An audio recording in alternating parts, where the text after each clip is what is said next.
আসসালামু আলাইকুম। আমরা অনেকেই নতুন চার্জার বাজার থেকে কিনে এনে একটি ভুল করি।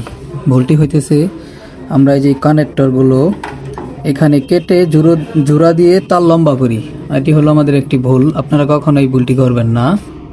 আপনারা কি করবেন, যখন বাজার থেকে কোনো নতুন চার্জার কিনে আনবেন এই লাইনটি কখনো কাটবেন না, না কেটে সরাসরি আপনারা এটা খুলে নিয়ে এরকম তার ভিতর থেকে এখান থেকে বের করে নেবেন। এখান থেকে বের করে নিলে কি হবে, আপনাদের লাইনটি এখানে পুড়ে যাওয়ার কোনো চান্স থাকবে না। এই যে এই জায়গাতে পুড়ে যাওয়ার চান্স থাকে না। আর অনেকে আমরা তার কেটে ফেলি, যার কারণে এখানে কিছুদিন পর পর পুড়ে যায়।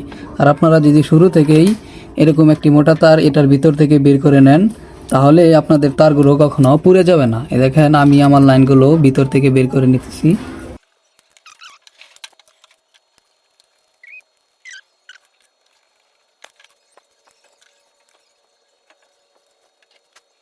দেখেন, আমরা কিন্তু লাইনটি একেবারে ভিতর থেকে বের করে নিয়েছি। যেরকম মোটা তার দিয়ে, এই যেরকম মোটা তার দিয়ে কিন্তু আমরা একেবারে ভিতর থেকে বের করে নিয়েছি। এখন আমাদের পুরার কোনো চান্স নাই।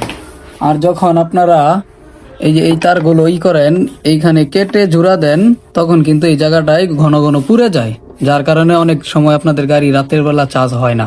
ওই জন্য আপনারা নতুন চার্জার কেনার পর একটু কষ্ট হলেও ভিতর থেকে একেবারে লাইনটি বের করে নেবেন, যেন আপনাদের বারে বারে এই জায়গায় লাইনটি পুরা না যায়। তাহলে আপনাদের কি হবে, সবসময় ভোল্টেজটি ঠিক থাকবে। যদি আমার ভিডিওটি ভালো লাগে, চ্যানেলটি সাবস্ক্রাইব করে একটি লাইক দিয়ে আমাদের পাশে থাকবেন। সম্পূর্ণ ভিডিওটি দেখার জন্য ধন্যবাদ।